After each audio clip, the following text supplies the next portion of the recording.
Today, President Trump and Ukraine's President Volodymyr Zelenskyy had a fantastic phone conversation. President Zelenskyy thanked President Trump for a productive start for the work of the Ukrainian and American teams in Jeddah on March 11th. The meeting of the senior officials from both nations significantly helped in moving toward ending the war.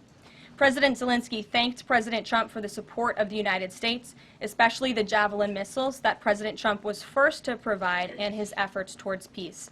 The leaders agreed Ukraine and America will continue working together to bring about a real end to the war, and that lasting peace under President Trump's leadership can be achieved. President Trump fully briefed President Zelenskyy on his conversation with Putin and the key issues discussed.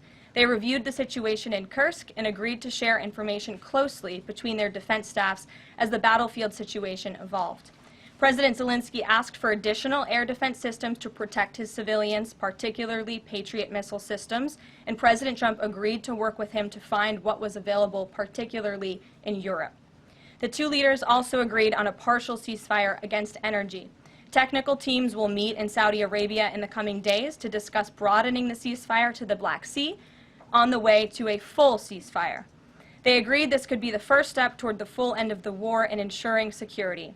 President Zelenskyy was grateful for the president's leadership in this effort and reiterated his willingness to adopt a full ceasefire. President Trump also discussed Ukraine's electrical supply and nuclear power plants. He said that the United States could be very helpful in running those plants with its electricity and utility expertise. American ownership of those plants would be the best protection for that infrastructure and support for Ukrainian energy infrastructure.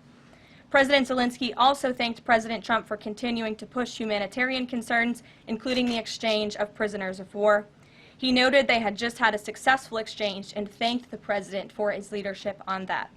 President Trump also asked President Zelenskyy about the children who had gone missing from Ukraine during the war, including the ones that had been abducted, and President Trump promised to work closely with both parties to help make sure those children were returned home.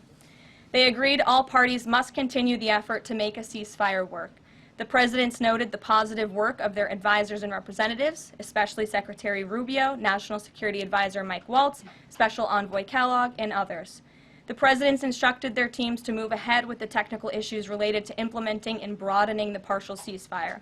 The presidents instructed their advisors and representatives to carry out this work as quickly as possible. The presidents emphasized that in further meetings, the teams can agree on all necessary aspects of advancing toward lasting peace and security.